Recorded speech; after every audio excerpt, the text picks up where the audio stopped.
이 시간 우리에게 주신 하나님의 말씀은 요한복음 6장 1절부터 15절입니다. 제가 봉독합니다. 그 후에 예수께서 디베라의 갈릴리 바다 건너편으로 가시매 큰 무리가 따르니 이는 병자들에게 행하시는 표적을 보았음이로라. 예수께서 산에 오르사 제자들과 함께 거기 앉으시니 마침 유대인의 명절인 유월절이 가까운지라. 예수께서 눈을 들어 큰 무리가 자기에게로 오는 것을 보시고 빌립에게 이르시되 우리가 어디서 떡을 사서 이 사람들을 먹이겠느냐 하시니 이렇게 말씀하시면 친히 어떻게 하실지를 아시고 빌립을 시험하고자 하심이라. 빌립이 대답하되 각 사람으로 조금씩 받게 할지라도 200데나리온의 떡이 부족하리이다. 제자 중 하나 곧 시몬 베드로의 형제 안드레가 예수께 여짜오되 여기 한 아이가 있어 보리떡 5개와 물고기 2마리를 가지고 있나이다. 그러나 그것이 이 많은 사람에게 얼마나 되게 사옵나이까. 예수께서 이르시되 이 사람들로 앉게 하라 하시니 그곳에 잔디가 많은지라 사람들이 앉으니 수가 5,000명쯤 되더라. 예수께서 떡을 가져 축사하신 후에 앉아있는 자들에게 나누어 주시고 물고기도 그렇게 그들이 원대로 주시니라. 그들이 배부른 후에 예수께서 제자들에게 이르시되 남은 조각을 거두고 버리는 것이 없게 하라 하시므로 이에 거두니 보리떡 5개로 먹고 남은 조각이 12바구니에 찼더라. 그 사람들이 예수께서 행하신 이 표적을 보고 말하되 이는 참으로 세상에 오실 그 선지자라 하더라. 그러므로 예수께서 그들이 와서 자기를 억지로 붙들어 임금으로 삼으려는 줄 아시고 다시 혼자 산으로 떠나가시니라. 아멘. 오늘 이거 사실 굉장히 중요한 부분인데요. 성경의 전체 배경을 이해하는 데 있어서도 가장 중요한 핵심적인 부분입니다. 여기도 알면 성경 전체 그림을 그리는데도 굉장히 좋습니다. 그래서 이게 사복음서에 다 나와 있기 때문에 과거에 이제 마태복음에서도 제가 한 적이 있는데 그건 오래된 일이죠. 이제 여기서 들은 사람이 거의 없을 건데요. 재미있을 수 있습니다. 이 내용이 구성이요. 이제 성경을 하나씩 지금 이제 상황을 알아야 되는 거예요. 오병이어라는 이 기적에 지금 맞추지 말고 보리떡 그거 5개와 물고기 2마리 기적 있지 않습니까? 이게 만약에 이게 전체적인 맥락을 못 보면 그냥 그 마술사처럼 이렇게 되는 거죠. 그죠? 그냥 그 기적에 맞추지 말고. 예를 들어서 그 유대 광야에서 반석을 치가 물이 났을 때 어느 반석을 치지 모세가 반석을 치니까 물이 나더라는데 그 권능보다도 더 큰 건 어떻습니까? 하나님께서 물 없는 곳에서 물을 줌으로써 이스라엘 사람을 살리려고 하는 거지 반석 치갖고 물 나는 마술쇼 보여주려고 하는 게 중요한 게 아니잖아요. 그죠? 실제로 이 오병이어의 기적은 어떤 거면 인류를 먹이고 살리고자 하는. 그러니까 우리가 그거죠. 유대인들이 생각했을 때 메시아가 나타나면 만나가 다시 내린다. 이렇게 지금 믿고 있거든요. 그 만나의 의미가 이 보리떡 5개와 이렇게 물고기 2마리 가지고 있는 거죠. 메시아 임재를 지금 상징하고 있고. 그런데 이 메시아는 어떻게 메시아인가 했을 때 유대인들이 생각할 때 유대인이 그리고 성령이 나타나고 유대인이 열방이 어떤 이 된다는데 예수님께서는 실질적으로 세계 복음을 위해서 어떻게 정복자로서 나타나십니까? 죽음으로써. 로마의 압제에 의해서 죽음으로써 이스라엘 사람의 배덕으로 인해 죽음으로써 복음의 정복성을 나타낸 거거든요. 그래서 존 하워드 요더 같은 사람은 십자가에 달린 예수를 갖다가 이해하지 않고는 복음 이해 못한다고 보고 있거든요. 십자가에 달린. 그러니까 예수님의 저항은 어떤 것인가? 이 레지스탄스, 그죠? 이 저항은 무기력하게 죽는 것들이거든요. 이 죽음으로써 세상을 이기는 이런 이제 역설적인 형태를 이렇게 쭉 가지고 있습니다. 오늘 이제 정치 형태와는 정 이제 반대 형상이죠, 그죠? 그래서 실제로 우리가 정치를 봐도 그렇습니다. 보수나 진보가 진정으로 거듭나려고 하면 자기가 죽음으로써 백성을 살리는 길을 택해야 되는데 그렇게는 안 하죠, 그죠? 또 그렇게 하는 순간에 더 죽어버리죠, 사실은, 그죠? 이제 이 복음만이 이렇게 가능한 형태를 가지고 있습니다. 자, 이제 요 상태인데 지금 유대인의 입장에서는 어떤 걸 누구를 원합니까 했을 때 메시아를 원했어요. 그런데 어떤 메시아를 원했는가 했을 때 이거 기복신앙들이죠. 어떤 메시아인가? 자기 입맛이 맞는 메시아예요. 정복자 메시아. 어떤 정복자입니까? 유대인을 로마의 압제로부터 구원해 줄 메시아. 여기에는 이제 몇 가지 함정이 숨어 있습니다. 로마의 압제로부터 유대인을 구원해 줄 메시아를 이들이 갈망하고 있었는데요. 로마의 압제라는 표현이 다수 있지 않습니까? 모순스럽습니다. 묘하죠. 우리도 이거 잘 알아야 됩니다. 욕을 할 줄 좋아도요. 우리가 일본인의 압제 이렇게 이야기하죠, 그죠? 전쟁에. 근데 일본의 압제라는 것도 어떤 부분에 대해서 모순이에요. 제가 한번 여러분에게 물어보겠습니다. 조선시대에 진짜 다 거지를 만들어 놨어요. 대원군이 깜짝 놀랄 정도로 90%가 서원 땅이 됐어요. 조선의 땅이. 나머지가 이제 왕실이라든지 이런 게 관계가 있는 거예요. 90%가 서원과 관계돼서 되어버렸어요. 백성권 하나도 없었습니다. 그죠? 그럼 매진매석이 이루어지고 막 이렇게 했는데, 조선시대에 어느 왕이 일본 있지 않습니까? 제국주의만큼 있죠. 상놈들을 편하게 해준 왕조가 있었습니까? 없었어요. 제일 먹고 살만하고 집권하실 때가 어찌 보면 이제 우리 독립하기 전에 있지 않습니까? 일제시대 때야. 실제로 냉장히. 그런데 그거는 이제 이거하고는 같이 생각을 할 수 있죠. 민족 자긍심 생각할 때는 이제 그건 달라지죠. 그런데 민족 자긍심은 양반 놈들이 세상인데 양반이나 자긍심이 있지 상놈들은 잘 먹어주는 놈이 최고지 뭐. 그리고 국가라는 게 왜 필요합니까? 내 대한민국 사람이어서 필요합니까? 미국 사람이어서 미국이 필요합니까? 그게 아니고 이게 태어났는데 자기를 보호해 줄 수 있는 테두리로서 필요했단 말입니다. 제일 처음에 시족, 부족 이렇게 있을 때 국가가 어디 있었습니까? 국가의 최초의 출발은 가족이잖아. 가족. 예를 들어서요. 이렇게 봤을 때는 이거는 엉터리. 이걸 비판을 하더라도 알고 비판을 해야 돼요. 일본 놈만큼이나 민초들을 잘 돌봤던 조선 왕조가 없었고, 고려 왕조가 없었고, 신라 왕조가 없었어요. 자, 지금 근데 이 독립의 의지를 불살르고 있었단 말이죠. 근데 민초들은 그때 관심이 없었어요. 사실 독립됐을 때 솔직히 우는 사람도 있었다 하잖아요. 그리고 대동아 전쟁이 일어났을 때 포쟁이들 깨부수라고 한국 사람들이 나와서 박수치고 했잖아요. 어떤 사람들 36년 동안에 사실은 길다면 길고 짧으면 짧은데요. 너무 일본화 되어버렸어요. 그건 무슨 말입니까? 일본이 정치를 잘했다는 이야기예요. 어떤 분 이걸 알고 욕해야 됩니다. 나중에 돼서 학도병 있지 않습니까? 춘원 이강수가 모집하고 했는데 실질적으로 어떻는가 하면 그전에는 한국 사람은요 징병하지도 않았습니다. 일본이 폐색이 찢어지자 징병하기 시작한 거예요. 일본이 이기고 있을 때 한국 사람들은 징병을 안 했어. 반감 줄까봐. 그 정도로 정치를 잘했어요. 자, 일본보다 훨씬 정치 잘한 나라가 누구겠습니까? 로마예요. 이 당시 고대시대 때. 로마는 속주세 10%만 주면요. 그 세금 나온 10%만 주면 그 나라를 보호해 줬어. 그런데 만약에 로마가 없어지면요. 이스라엘 나라 같은 경우는 한 80%를 군비로 지출해야 돼. 이렇게 평안한 생활을 할 수 있겠습니까? 못하지. 세금으로 뜯기고. 그런데 10% 속주세도요. 정상으로 냈을 때 10% 속주세지 세금 숨기는 놈이 많겠습니까? 올바로 신고하는 놈이 많겠습니까?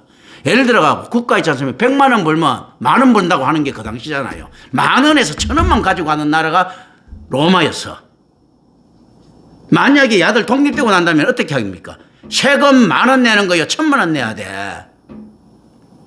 이제 실제 구약시대의 내용들이 전부 다 그래서 사람 팔아먹고 이런 내용이잖아요. 로마라는 나라가 들어가면서 비교적 경제도 안정되고 이렇게 안정됐단 말입니다.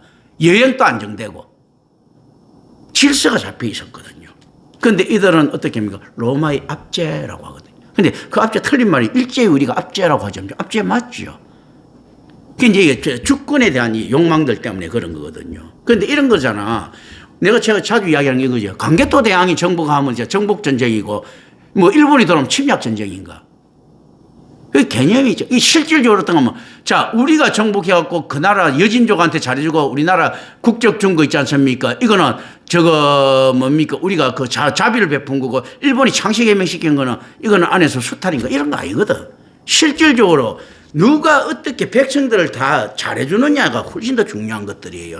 국가보다 중요한 거는 개인이에요, 개인. 개인이 훨씬 더 있지 않습니까? 풍요로워야 그게 국가의 책임을 정말 잘한 거거든. 이제 이 개념들이 어떤가 하면 이념에 무너진 것들입니다. 이념에 무너져서 백제보다 잘해주는 신라를 싫어하고 신라보다 잘해주는 고려를 싫어하고 고려보다 잘해주는 백제를 싫어하는 거예요. 실제로 그런 거거든요. 그 이념, 뭔가 이 세뇌되어 있다는 거죠. 국가랑 우리는 어디에 세뇌됐습니까? 대한민국이라는 존재에 세뇌되어 있는 거예요. 미국의 트럼프는요, 미국이라는 데 세뇌되어 있는 거야. 나폴레옹은요, 프랑스에 세뇌되어 있는 거야. 나폴레옹이 웃지, 뭐, 코르시카 섬입니까? 그게 나폴레옹이 태어났을 때 프랑스 영이 돼가 프랑스 사람인 거야. 그 원래 이탈리아 영 있지 않습니까? 그 이탈리아 영 같으면 이탈리아의 영웅이 됐겠죠. 나폴레옹의 예에서 나오잖아. 그 코르시카 섬이 만약에 이탈리아 영 때 태어났으면요, 이탈리아가 처우겠지. 나폴레옹은 딱 그랬어요. 그런데 그게 이탈리아 영에서 프랑스 영 왔다 갔다 하는 섬이었거든. 이게 묘한 것 아닙니까? 프랑스 영이 되니까 프랑스 영웅으로 갔단 말이죠. 그러면서 프랑스라고 하는 이게 세뇌돼 버린 거예요.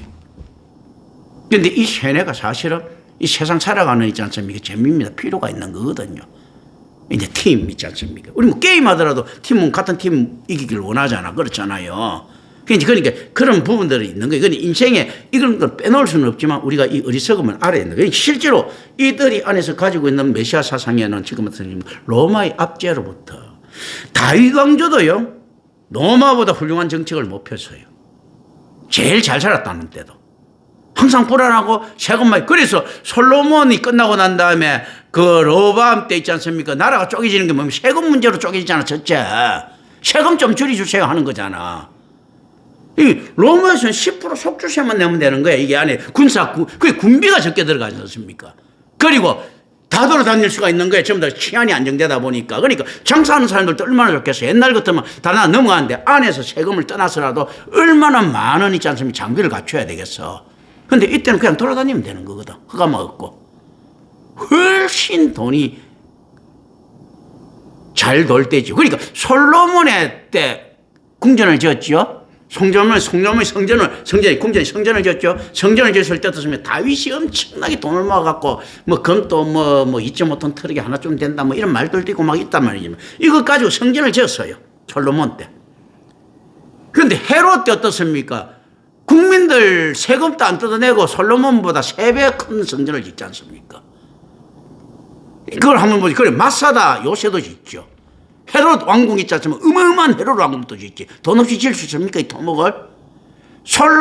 다윗하고 솔로몬 때 겨우 모아갖고 지은 거 있지 않습니까? 그 큰 건축물이 헤롯이 지으려고 하는 성전보다 3분의 1밖에 안 되는 성전이야. 그 엄청난 공차였거든. 근데 이때는 어떠세요? 로마 속주인데도 헤롯 솔로몬이 지은 것보다 3배 큰 성전 짓고 3배 이상이 된다 하거든요. 헤롯 왕궁도 그 안에서 세우고, 토목이 돈 없이 세울 수 있는 게 아니거든. 또 안 돌아가면 못 세우는 거거든요. 그리고 헤롯이 국민들 생각을 굉장히 한 사람이에요. 가뭄이 들었을 때 자기 금쟁반 녹여갖고 국민들한테 구휼로 나눠줬던 사람이거든, 대헤롯이요. 그리고 마세다라는 거 있지 않습니까? 하고, 가이사라 빌립보라는 도시를 짓고, 거기 전체 물거리고 수로 만들고, 어마어마한 공사들이 이때 다 일어났단 말이에요. 다윗 솔로몬 때 합해봐봤자 이 공사는 꿈도 못 꿀 이런 부유한 풍요함을 지금 누리고 있어요. 이거 1차적으로 알아야 됩니다. 그리고 베드로가 지나가고 안전병이 고쳐졌다는 미문 있지 않습니까? 미문 앞 강장하는데 미문이라는 게 그 정문 따위고 미문이 어마어마하게 큰데 그 미문의 문이 어떻게 만들어야 되는가 하면 그 당시에 이런 말이 있습니다. 황금으로 만들거나 은으로 만드는 것보다는 순수 황금이나 은 섞지 않고 그래 만드는 것보다 더 좋은 게 고린도 청동이라 했어요. 그 고린도 청동으로 만든 문이에요. 그 고린도 청동으로 그 정도 만들려고 하면요. 이제 지금 맨날 그 당시 가격 때문에 어마어마한 크기의 문이었다거든요. 지금 남지 않지만 그 문 만들려고 하면 솔로몬 때는 있지 않습니까? 국가 부채 갖다 써야 됩니다. 그런데 이 당시에는 누가 어떻게 해서 만났는가 하면 그 고린도 청문으로 있잖아요. 미문을 만드는데 한 사람 독지가가 내가 만들었어. 그것도 어떤 알렉산드리아에 사는 유대인 사학가 한 명이 떠갖고 내가 문 달아줄게 하고 달았어요. 그 정도로 잘 살았던 시기가 됐습니다. 솔로몬 때 되더라도 그렇게 되면 저 안에서 국채 발행하고 있지 않습니까? 차관 갖다 써야 돼. 고린도에 가갖고 있지 않습니까? 외상으로 가져와야 돼. 레바논 백향목 외상 가져오듯이. 그걸 가져와야 돼. 그 당시에. 이제 이런데 어떻습니까? 압제로부터. 그 이념이란 게 얼마나 무서운 건지 알겠죠. 그죠? 그래서 실제로 그 사회주의 사상에 넘어가는 겁니다. 그리고 실제 보수도 그렇지 않습니까? 그 애국주의 사상. 이게 압제거든. 자, 공산주의 빨갱이 사상만 어째인 줄 압니까? 이 빨갱이라는 게 사회주의 사상 이야기죠. 자, 그러면 민주진영에서 저거 공화당 사상 듣지 않습니까? 그 자유주의 사상은요, 민주주의 사상은 애국주의라고 하는 압제야. 애국을 하다 보니 국방력도 강화시키고 다 이게 수탈이잖아, 어떻게 보면요. 근데 실제로 방법이죠. 그게 어떻게 해석하느냐에 따라서 달라지는 거거든. 실질적으로 이 압제 있지 않습니까? 이 압제의 어떤 부분에서는 익숙해진 거예요. 그래서 이런 말도 나오죠. 대중은 자기가 지배하기보다도 지배당하기를 원한다. 인간이 이제 좀 그런 이제 존재들이다라고 이야기죠. 그 왜냐하면 선악과를 먹고 나면 열등해졌다는 겁니다.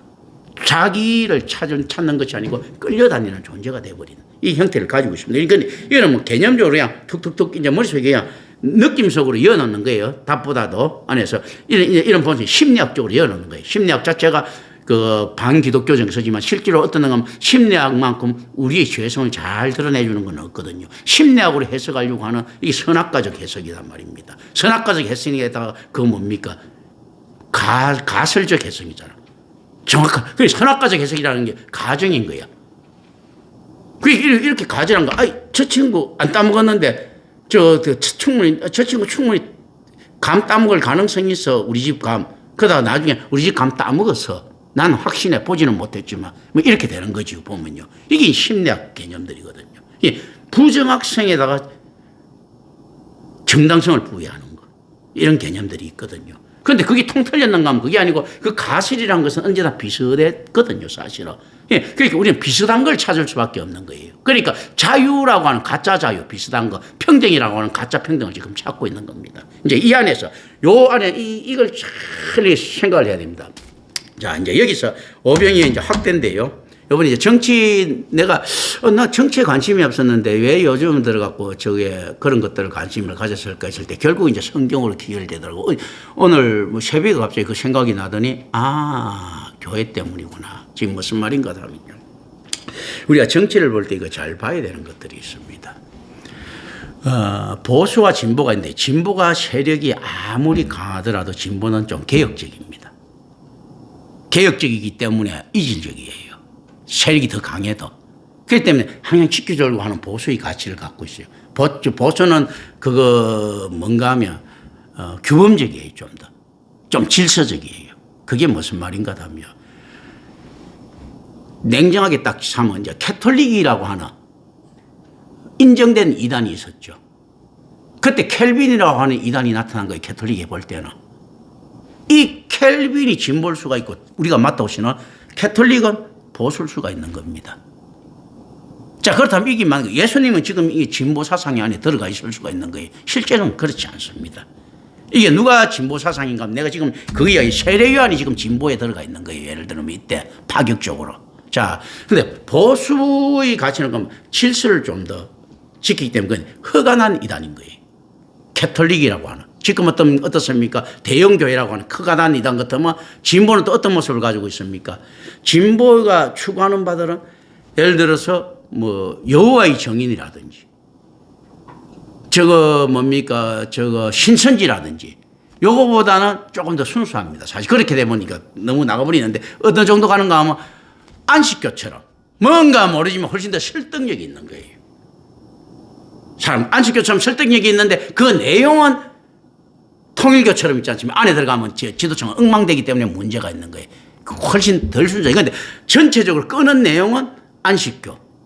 그런데 안에 전체적으로 통치 내용은 통일교. 뭐 이런 식으로 가니까 이거 실제로 어떻는가 하면요. 이게 무슨 이야기인가 하면 자, 안식교라든지 이게 훨씬 더 무엇을 울립니까? 인간의 감성을 울려요. 훨씬 더 정직성이 보입니다. 보수는 규칙만 이야기하고 꼰대처럼 이렇게 보이는 거예요. 그러니까 실질적으로 왜 이단으로 빠지는가 했을 때 똑같은 이단이야. 내가 볼 때는 있지 않습니까? 복음 없는 이단인데 하나는 진보 쪽에서는 진보라고 하는 사람들 어떤가 뭐 여호와의 정인도 좋고 뭐도 좋고 이제 이거 이단 그 세상에서 이거 소외되는 이단. 하나는 어떻습니까? 세상에서 인정받는 이단인 거예요. 그렇기 때문에 가치가 왜 두 개 다 이단인가 하면요. 보수의 진보가 이야기하는 그 가치를 갖다 실현할 만한 사람들은 전혀 없습니다. 그래서 김정은이 같은 백도의 혈통이 나타나는 거죠. 푸틴과 같은 시진핑과 같은 있지 않습니까? 지배자가 나타나지 않습니까? 전혀 공산주의, 평등주의가 아니거든요. 사실은. 자, 보수는 질서 이렇게 이야기를 하는데 그 질서가 어떻습니까? 국익이랑 국가라고 하는 있지 않습니까? 매머드 괴물에게 잡아먹히는 개인을 당연시 여기거든요. 이건 가짜 질서예요. 이 형태를 가지고 있는 거예요. 그럼 지금 이것도 똑같은 형태입니다. 세례요한이 진보 형태. 그러니까 언제든지 진리는 어디에 가깝는가 하면 진보 쪽이 더 가까운 거예요. 그런데 문제는 어떤가 하면 진보 쪽이 훨씬 더 무서운 엉터리인 거예요. 보수 이놈들은 어쨌든 간에 배불러갖고 앉아갖고 개기려고 하지만 진보는 파괴하고 다른 걸 만들어내려고 하거든. 엉터리인데, 같이 엉터리인데. 그런데 예수님도 그러니까 실제로 언뜻보시에 파괴하고 만들어내는 것을 보죠. 그런데 내용이 전혀 다릅니다. 예수님이 언제나 성경으로 돌아오거든요. 세례요한은 지금 사회 상황으로 돌아왔어요. 왜 지금 이 이야기는 지금 세례요한 죽음하고 관계가 있어서 그렇습니다. 그리고 이거는 정책적으로 세례요한이 추구했던 바가 뭔가 하면요. 개혁이었죠. 그래서 보세요. 개혁된 교회는 항상 개혁돼야 된다잖아요. 진보하고 닮아 있잖아요. 그래서 우리가 어떤 식인가 하면요. 보수는 진보보다 훨씬 더 비겁합니다. 그런데 어쩌면 그 보수는 진보보다 훨씬 더 직진적이에요. 그 무슨 말인가 하면 진보는 훨씬 더 강한데도 안에서 우회를 하고요. 지금 그 보수는 훨씬 더 약한데도 직진을 합니다. 명분 때문에. 진보는 명분이 약하거든. 자, 그런데 이 상황을 무엇을 이야기하는가 하면요. 진보가 이야기하는 것들이 이념이 앞서 있으니까 어떻습니까? 자, 요번에 예를 들어서 자, 문영배나 뭐 이런 친구들이 그 이진숙이 있지 않습니까? 안에서 4대4로 만들었단 말입니다. 그런데 실제로 그러니까 이틀인데 하루 정도 근무한 사람한테 무슨 탄핵 사유를 찾을 수 있겠습니까? 보수 같으면요, 절대 4명이래 땅땅 안 때려요. 지 요거든 걸 뻔히 알거든. 아이, 그, 4명, 안에서 탄핵, 거기 올바르다고 보수도, 내일 요거도 먹는데 왜 이래? 근데 진보는 한단 말입니다. 왜 합니까? 희생을 기꺼이 여기는 거예요. 옛날에 빨치산들이요, 자기 죽음을 기꺼이 여기면서 들어가지 않습니까? 왜 그런가? 명분이 뚜렷한 거예요. 명분이 뚜렷하니까 이게 틀렸다 하더라도 전체적인 이념 이 자체를 위해서 내가 희생한다고 땅땅 떠있는데 보수는 절대 안 떠요. 야야 염치 없게 그게 말이 되나 하루밖에 근무하는 사람한테 그걸 갖다가 뭐 탄핵 맞다고 이야기하는 걸 절대 안 떠요. 보수는 8대0으로 나오죠. 그런데 8대0으로 나와버리면 어떻게 됩니까? 지금 실질적으로 너무 잘못된 거지. 잘못된 건데 8대0으로 나오면 하루밖에 근무 안 했는데 8대0으로 나오면 어땠습니까? 민주당이란 자체가 있지 않습니까? 진짜 탄핵당이 돼버린 거야. 그러면 좋게 이야기하면 어떻습니까? 민주당이라고 하는 자기가 믿는 이념을 위해서 자기 개인을 희생시키는 희생정치는요, 진보가 훨씬 강하지 않습니까? 보수에 그렇게 할 놈이 없어. 진보는 그렇게 하거든요. 문제는 어떻는가 하면 이 사람들이 진짜 순간 희생심인가 했을 때는 그게 아니더라는 거죠. 혁명을 일으킨 진보했던 있지 않습니까? 자, 소련의 볼셰비키들도 그렇고요. 중국에 있지 않습니까? 태자당 출신들도 그렇고,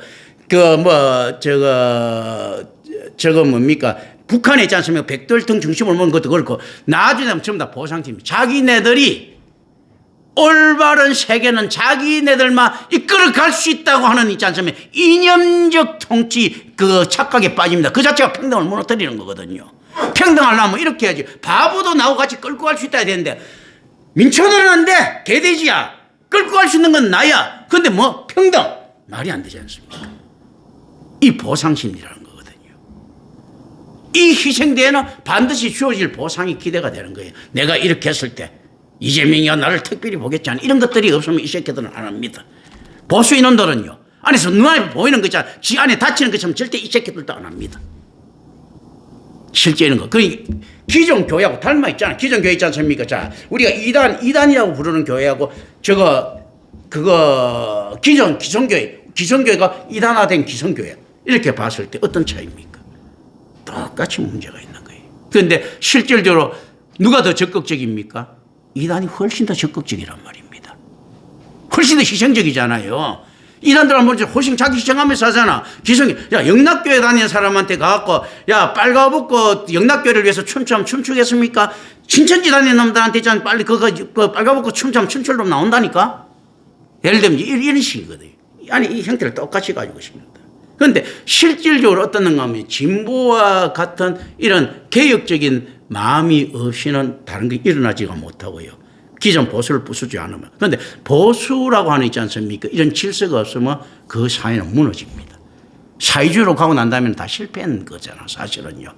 실제 로마라고 하는 것도요, 이 당시 왜 로마가 위대한 국가처럼 보이는가 하면 공화정이라고 하는 질서가 있었어요. 공화정이라고. 황제라고 하는 있지 않습니까? 진보가, 진보의 시작점, 자, 백두혈통이 있다며 공화정이라고 하는 질서가 있는 거예요. 예를 들면. 이런 거. 연산군이라고 하는 있지 않습니까? 이것만 있으면 나라 망하는 거죠. 그런데 뭡니까? 대신이라고 하는 질서가 있는 거예요. 예를 들면요. 그런데 실질적으로 김정은이 말로 끝나잖아. 그렇지 않습니까? 이건 뭐 연산군밖에 없는 거지. 이제 요 차이들이거든요. 그래서 실질적으로 어떻게 보면 근데 플라톤의 이야기에 하면 진보가 맞습니다. 한 명의 똑똑한 놈이 다 끊어가는 게 맞아요. 그런데 그건 불가능한 것들이거든요. 이론적으로만 가능하지 한 명이 정말로 어떤 분이 이끌어가면 됩니까? 하나님이 나타나서 이끌면 됩니다. 인간이 나타나서 이끄는 평등은 없습니다. 자유도 마찬가지예요. 하나님의 능력 안에서 허용하는 자유는 된 거예요. 인간이 안에서 자유를, 보수만큼 있지 않습니까? 자유를 구속하는 전체주의적으로 나가는 그런 데가 어디 있습니까? 보수는 많은 규칙들을 필요로 합니다. 그게 무슨 자유가 있지 않습니까? 그러니까 이 자유의 개념은 이렇죠. 우리가 지켜야 되는 것들, 허용되는 이 자유를 이야기하면 그건 이미 자유가 아닌 것이 사실은요. 이제 이런 것들을 생각하는데 지금 세례요한은 어디에 서 있는가 하면 이 당시에 볼 때는 사회 반인사인 거예요. 진보처럼 이렇게 나타난 거예요. 사회 가난한 자의 혁명. 그런데 세례요한을 따르는 자들은 내가 볼 때 몇 가지 부류가 있습니다. 진짜 유대교에 있지 않습니까? 타락한 유대교에 대한 그것 때문에 따르는 사람이 있고요. 하나는 열심당들 중에서는 나중에 결국 반란을 일으키죠. 로마에 대항하기 위해서 이 사람들, 민초들을 끌어모으기 위해서 세례요한을 이용해 세례요한 중심으로 뭉쳐갖고 봉기하려고 하는 세력들. 또 어떤 것들이 있을 수 있겠습니까? 자, 유대교가 또 하나는 어떻는가 하면요. 사회 헌신적인 거. 그게 가난한 사람을 돕고 하는 거. 뭐 여러 가지 인간들이 진짜 중구난방처럼 모여 있었는 거예요. 이거 누구하고 닮아 있습니까? 다윗의 잡류들이죠. 다윗이 따라갔던 500명 중에서는 전부 다 사회 배반자들이야. 그죠? 부적격자들, 전과범들이잖아요. 그런데 이 전과범들이 내용이 좀 다른 거지. 왜냐하면, 이거 헤롯이 너무해 하면서. 그것도 전과범인 거예요. 자, 박정희 군사독재 시절이 진짜 군사독재라고 이제 치고 난 다음에 거기서 항거했던 사람들도 전과범이잖아요. 그죠? 실질적으로 어떤 건 박정희 시대 때 뭐 어떤 거 있었다. 옛날 뭐 일제시대 때도 뭐가 있었다. 일제시대 때 그 상해 임시정부에 넘어가는 사람들 중에서 진짜 살인자도 있고 어려운 살인자도 있었겠죠. 그런데 어쨌든 전과범들이 다 모인 거야. 이것도 마찬가지인 거예요. 실제로 진짜 전과범들도 모이고 가짜 이제 정말 의식 있는 사상범들도 있고 뭐 다 있었는 이 세례요한 진영이라고 보면 됩니다. 그러다 보니까 얼마나 이제 헤롯 안티파스가 골치 아팠겠습니까? 이게 어디 간가? 분봉왕. 나중에 이제 분봉왕 딱 설명하지만요. 원래 분봉왕이라는 건 4분의 1을 의미합니다. 우리가 이 농구할 때 뭐 왕컬처, 그 컬처 하면 4분의 1이잖아요. 이 형태 좀 가지고 있습니다. 4분의 1, 한 쿼터 4분의 1 게임이잖아. 그죠? 그러니까 4분의 1인데 이 3분의 1로 나눠도 이제 분봉왕이라고 쓰는 거예요. 헤롯이 대헤롯이 주자 이제 세 아들한테 딱 나눠주거든요. 그런데 이게 진보들이 어떤 것들이 문제가 이제 진보의 특성들이 나타납니다. 세례요한이 진보라고 하는 있잖아요. 예수님도 진보 형태를 가지고 있을 수밖에 없잖아요. 이제 저 안에 예수님 그거 아닌데 이제 이 안에서 의미로 가져가는 것들이에요. 진보의 어떤 특성이 가져가는가 하면 잘해주는 놈한테 뒤통수를 칠 수밖에 없습니다. 왜 있잖아요. 역시 어쩔 수가 없는 거예요. 그런데 그거 욕할 필요가 없는 거예요. 그리고 느슨하게 해준 놈한테 왜 그러면 지금 왜 헤롯 안티파스 지역에 지금 들어가서 세례요한이 맨날 여기서 예수님도 여기 있고 이상하게 다 여기 모여 있잖아. 사상이 꼬름한 인간들이 예수님이라고 하는 사상 꼬름한 사람 그리고 세례요한이라고 하는 사상 꼬름한 인간들이 지금 그 헤롯 안티파스 안에 들어가 있잖아요. 왜 그렇겠습니까? 안티파스 정책이 다른 세 명 중에서 강력했다는 겁니까? 좀 느슨했다는 거겠습니까? 느슨했던 거예요. 좀 더 인간적인 거. 여기 보면 언론, 출판, 집회 자유, 결사의 자유가 좀 보장되는 곳이에요. 여기서 깽판 부리고 있는 거야. 이게 다른 데 가서는 힘드니까 헤롯 안티파시 지역이 너무 여기가 제일 인간적인 거예요. 이 왕이. 그리고 백성들한테 잘해주려고 하고 될 수 있으면 그거 사고 안 치려고 하는 이 왕인 거예요. 그러니까 여기 가서 깽판 치고 결국 이 깽판 때문에 뭡니까? 이게 잘해주는 이것 때문에 있지 않습니까? 야들이 이제 나중에 그 로마에 찍혀갖고 전부 다 쥐 다 박탈당합니다. 사실은. 그런 거거든요. 왜냐면 이게 통치 능력을 못 보여주시니까. 대헤롯은 워낙에 정치를 잘했기 때문에 로마에서는 인정을 해줬어요. 정말로. 지 아들 새끼들 그래 지 아버지 봐갖고 저렇게 해주니까 엉망이거든. 그게 나중에 다 박살나는 거예요. 사실은요. 이런 거든. 그리고 또 이제 이때 또 알아야 되는 게 이스라엘이 어디에 속주인가 할 때, 자, 속주라는 것은 로마가 점령한 지역 다 속주지요. 이스라엘은 어디에 속주인가 했을 때 이집트 속주예요. 예를 들어서 이런 거예요. 울릉도가 경북에 속해 있죠. 그죠? 이런 식으로 이스라엘은 이집트의, 지배를 받는 속주 있지 않습니까? 작은 거예요. 그렇기 때문에 나중에 바울이 그 안에 이집트 총독 있지 않습니까? 거기 끌려가는 겁니다. 그 안에서 단계별로 이렇게 낮게 이렇게 쭉 돼 있어요, 사실은. 이제 요런 개념. 이스라엘은 그러니까 이제 안에서 지역적으로는 좀 별 볼 일이 없는 거예요. 제주도를 도로 볼 수 있나 하는 요 개념들. 요 개념들이죠. 그러니까 일반 그보다는 이게 좀 작은 개념들 있지 않습니까? 이 작은 개념들이에요. 이제 그러면서도 굉장히 부유한 나라였다. 처음에 로마가 이스라엘 갖다 정복도 안 하고 있었을 때 폼페이우스가 좀 와가지고 그것도 정복하는 것도 여기서 이놈들 내전 벌어지는 바람에 거기서 로마에 중재 요청하자 정복당했거든. 왜 그런가 하면 이스라엘이 돈 안 될 것 같으니까 정복을 안 했던 거야. 로마가 보면 나라 정복을 하면 많이 했겠죠. 그런데 실제로 그때 큰 관심 있는 건 아니잖아요. 아무나 그거 좀 이익이 돼야 돼. 그런데 이스라엘이 볼 때는 별 볼 일이 없잖아요. 그런데 나중에 정복해놓고 보니까 이게 돈이 많은 나라인 거야. 그래서 나중에는 바뀝니다. 이스라엘 총독은 황제의 총애를 적어도 황후의 총애를 입은 사람들이 많이 들어갔어요. 왜 그런가 하면, 그리고 여기서 이제 황후라든지 황제 있지 않습니까? 돈 주머니 역할을 좀 해줬습니다. 그리고 이제 진급을 합니다. 진급을 하는 이런 자리. 왜 그런가 하면 이게 돈이 많기 때문에. 왜 돈이 많습니까? 이놈들 보니까 전 세계에 있는 디아스포라 흩어졌던 유대인 절기만 되면 와갖고 이게 돈 풀고 있잖아요. 관광 수입이 오직 많겠습니까? 거기다 또 11조 다 내고 들어가, 그죠? 11조 다 안 돼서 안 내다가 예를 들어서 이런 거예요. 어느 재벌이 내가 한 1조 모았다. 그러면 이거 1,000억 11조 해야 되는데 보통 보면 그럼 한 3,000억 4,000억 11조들 드린다면 그거 모아놨다가 이스라엘에 와서 갖다 그 헌금을 드릴 것 아니에요. 그게 돈이 얼마나 잘 돌아요. 이제 그때 로마는 그걸 몰랐던 거야. 이런 것들은 이스라엘은 그럼 상당 부분 감춰져 있습니다. 지금 이제 이 배경에 들어가지도 못하겠네. 전체 이스라엘에 들어가겠네요. 그래도 자, 이스라엘이 망하는 1등 공신이 누군가 하면 내가 볼 때 옛날에요. 고대시대 때 히스기야예요. 히스기야 그놈이 하나님한테 좀 더 살려주셔야 하고 성군으로 초청받잖아요. 하나님 중심으로. 그래갖고 생명을 연장받잖아요. 그러더니 어떻습니까? 지 아들 새끼 머나세 나가갖고 나라 망해먹었는데 머나세 낳기 전에는요. 이미 히스기야가 이거 그 금방을 떨다가 망할 꼬라지들 마련해놓은 거예요. 그게 무슨 말인가 하면 히스기야가 그때 바벨론을 상대로 돈 자랑을 하죠. 바벨론을 상대로. 군사자랑 딱. 근데 그 당시 왜 그런가 바벨론보다 이스라엘이 셌거든. 근데 바벨론이 얼마나 잠룡인 줄 모르고 있었는 거예요. 바벨론은 아수르한테 항상 반란을 하면서 단련되고 있지 않습니까? 맹호와 같은 이제 용맹성을 가진 놈들인데 이스라엘이 느부갓네살은 이제 병 낳고 난 다음에 자랑하는 거예요. 야, 내가 병도 낳았고 말이야. 그러니까, 대단하십니다. 그러니까, 야, 바벨론은 한번 사진 한번 보내봐. 우리나라가 돈이 많아. 하면서 창고를 보여주는 거예요. 그런데 또 성전이 왜 틀리는가 하면 유대 성전에 보면 막 이렇게 금으로 막 안에서 다 입혀놨거든. 그 벗겨내면 어마어마한 금이라는 거거든.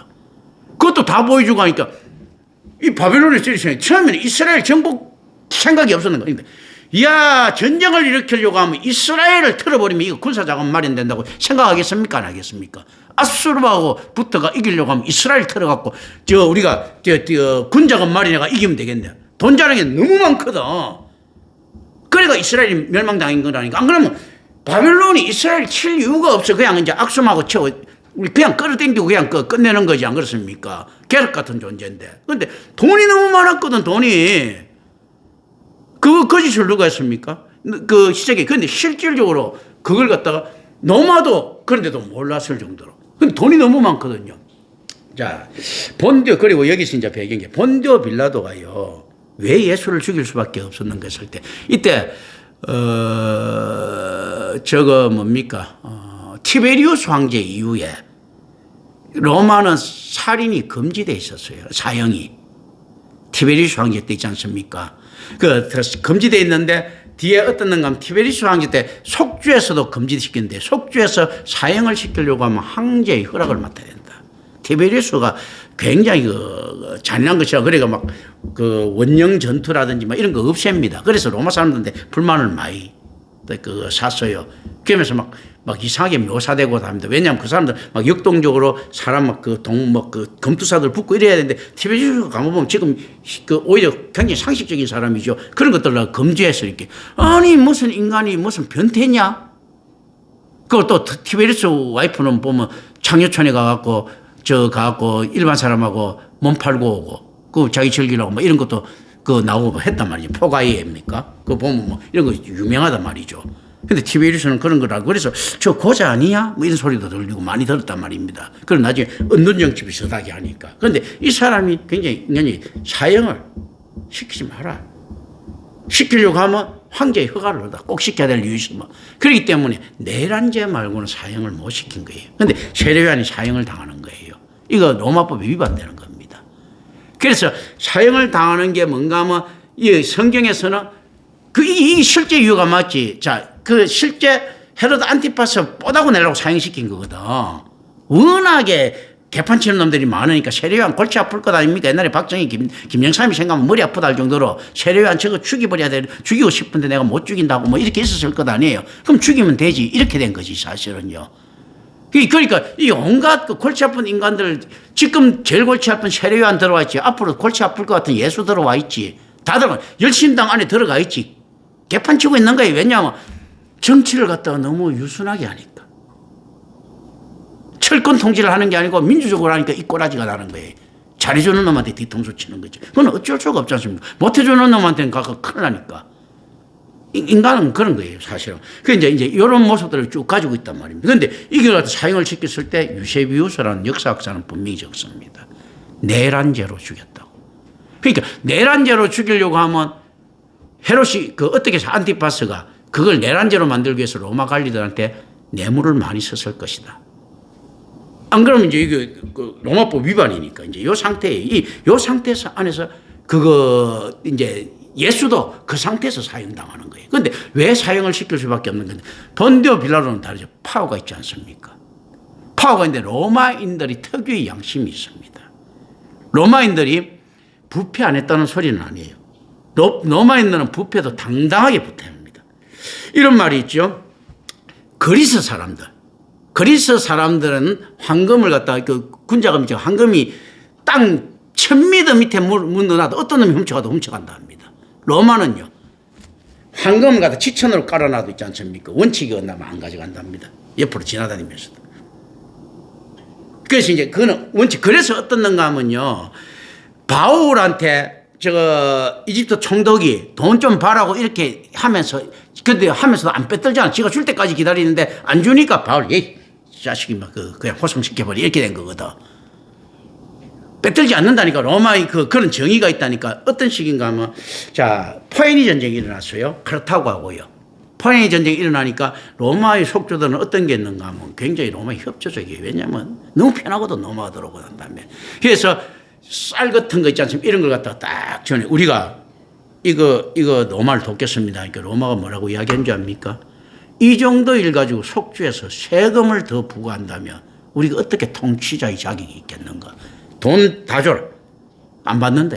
나라가 로마예요. 이게 결국 안에서 호의로 로마를 생각해서 가져왔지만 이것도 뜯어내는 걸로 보는 거예요. 로마가. 그 정도로 안에서 대단한 정직성을 가진 국가예요. 그런데 본디오 빌라도 정도 되면 이제 안에서 그거 뭐 왕후 라인이냐 뭐 이렇게 되든지 황제 라인이란 말이지 사실은 이 안에서. 그래서 실질적으로 근데 본디오 빌라도가 뭘 잘못했는가 하면 이때 로마 시대 때는 삼진아웃 제도가 있었습니다. 3번 잘못하면 잘리는 겁니다. 굉장히 참 대단한 나라죠. 본디오 빌라도가 투아웃에 걸려 있었어요. 왜 투아웃에 걸려 있는가 하면요. 처음에 이제 안에서 폼페이우스 위에 딱 들어갈 때요. 로마 유명한 독수리 문양 있지 않습니까? 그거 가지고 예루살렘 시에 쫙 군사들하고 들어가서 왜냐면 그 진압한 목적도 아니고 우리 왜 그 브라스 밴드부터 들어가면서 당당당 들어갈듯이 잘난 척 한다고 탁 위시 갈시할 수 있지 않습니까? 그런데 유대 종교 지도자를 이겨가고 딴지를 걸어버린 거예요. 아니 겁이 나서 살겠느냐 말이야. 황제한테 탄원을 올린 거예요. 겁이 나서 살겠느냐 당신들이 그러면 우리 뭐야 우리는 뭐 지금 노예들이냐 해서 뭐 이렇게 막 딴지냐 의지 선 거예요. 그러니까 로마 황제가 보니까 그럴듯하다. 야 임마 네가 지금 뭐 한다고 거기 왜 군대 가지고 들어가. 이미 그 항복되고 다 끝났는데 스트라이크 완에 걸렸어요. 고발당이가. 그래 두 번째는 어떻는가 하면 예루살렘 성전에 있는 있지 않습니까? 금이라든지 이런 걸 가지고 안에 모아갖고 로마 황제한테 바친 거예요. 그러니까 우리 거 끌고 갖고 그 안에 바쳤다. 이게 귀에 들어간 거야. 로마 황제 그건 고발보다 기분이 나쁜 거야. 야 내가 임마 거지야? 로마가 거지야? 왜 저 유대인들 저 황금 끌고 갖고 우리 투압 걸린 거예요. 서리압 걸리면 끝나는 거예요. 그런데 예수님 사태가 딱 걸렸어요. 그죠? 그때 이제 유대인 또 협박하는 거예요. 사실은 본디오 빌라도가 일부러 한 게 아니고 그건 뭐 당연히 안에서 그 강구 그럴 수 있지 않습니까? 시위 안에서 멋있는 그 우리 국군이나 사이를 하듯이 가다가 이렇게 걸린 거고 하나는 어떻는가 하면 안에서 이렇게 왔으니까 자연스럽게 모한 걸 보냈을 것 아니에요. 그깟 딴지 것도 세 번째는 어떤가 하면 그러니까 유대 종교주의자 협박을 하는 거예요. 야 여기서 만약에 예수 안 죽이면 우리 내란 일으킨다. 소요사태. 그럼 삼진아웃 걸리는 거잖아요. 그게 본디오 빌라도가 어쩔 수 없이 했다. 그러니까 이제 뭐 야스를 보면 그 본디오 빌라도가 그것 때문에 미쳐 죽었다는 이야기도 있어요. 로마 특유의 양심 때문에 사막에서 미쳐 죽었다. 사막에 돌아다니다가 자기 이제 뭐 이런 말들도 있고 여러 가지가 있습니다. 또 본디오 빌라도 와이프는 좀 크리스찬이었다. 뭐 이런 말부터 그건 좀 다 가설적인 이야기들이에요. 예, 뭐 그 예수를 믿어봤자 얼마나 믿었겠어요. 그게 뭐 예수가 그때 무슨 뭐 그 지명도가 있고 뭐 한 게 있다고 없지 않습니까, 그 왕제. 그러니까 그런 건 이제 그런 거 있는 요 상황들이에요. 요 상황에서 지금 세례요한이 죽었어요. 이건 이제 다음에 그 배경을 이야기하겠습니다. 기도합니다. 은혜로 오신 아버지 하나님 감사합니다. 우리 주 예수 그리스도 이름으로 기도드립니다. 아멘. 예, 찬송 331장.